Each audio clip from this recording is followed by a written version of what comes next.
trees. I mean, you know, the whole peninsula was a forest. Vancouver was covered in enormous trees. Actually, the biggest trees in Canada, believe it or not, grew in Vancouver. People love trees. I find that in the city, anytime you cut a tree down, people are very emotional about trees. You know, I'm so aware that Vancouver was covered in these giant trees not very long ago, and that they're all gone now. I mean, in the bulk of the city where they were, you can't even find a stump left behind. The hollow tree is an ancient western red cedar. Western red cedar happens to be the native tree, or the official tree of British Columbia. But in any event, it's probably about 1,000 years old, maybe a little bit more, maybe a little bit less. And over the years, it deteriorated. There's a unique character to that tree, which is the following. First of all, it's huge. It's absolutely huge. You have to stand inside it to get a sense of the size, but it's amazing. Interestingly, there were a lot of trees around Vancouver like that. They're all gone, so this is the one that we can look at and remember that size. The one thing that's really special about the hollow tree, because like I said, there's lots of big trees around, is the fact it's hollow, and if you go inside, it's 15 feet across and 20 feet deep, the hollow part inside. So it's pretty big. It became a necessary thing. You came and visited Vancouver, you were photographed in front of the hollow tree. The visit to Vancouver without seeing the hollow tree is like eating an egg without salt. And in the last 50 years, it's lost some of its glitter. Think of a beautiful iceberg that is broken off a glacier and is drifting along and aging. It's made of beautiful ice. And gradually, it shrinks, changes shape, and does so for a long time. But when it does so, the ice that remains at any given time is beautiful and pure. Now, interestingly, if you were to look inside the wood of the hollow tree today, you would find for sure that the wood is as solid as the wood of this table and as clean and beautiful as the wood of this table. So that's, to me, part of the fascination of the tree. Is it looks old, it is old, but it's not sick. Our team, led by Lauren Whitehead, who's the chair of innovation at UBC, a guy with a PhD, and he's also an engineer.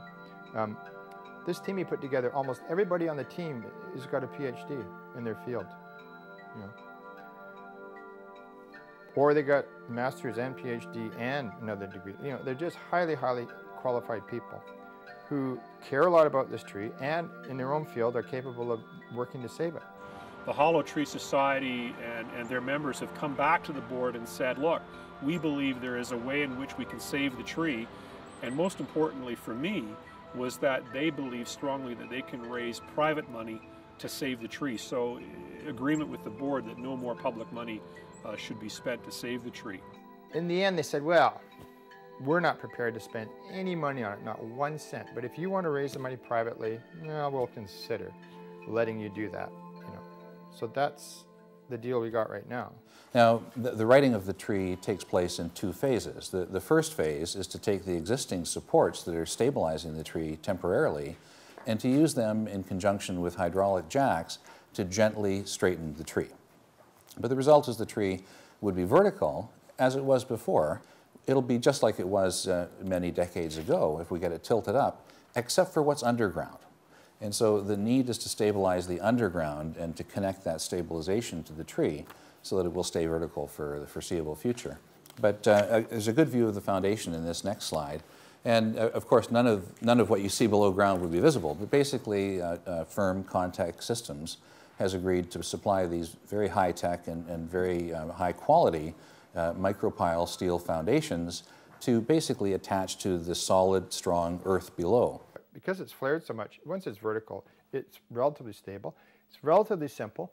Just the tip, bring it back, shore up the base. It'll last a long time. The fundraising is not entirely complete.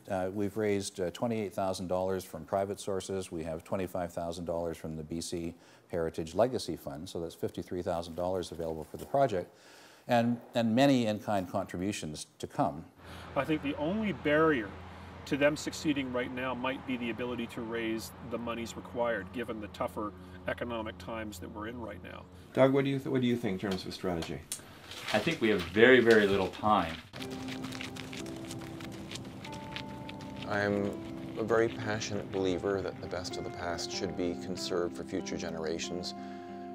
In the words of a great 19th century English preservationist, we are only stewards of these objects. They're not ours to destroy or whatever, they're ours to keep for future generations. This hollow tree is full of passion, history, and memories that go back 1,000 years. It is an icon.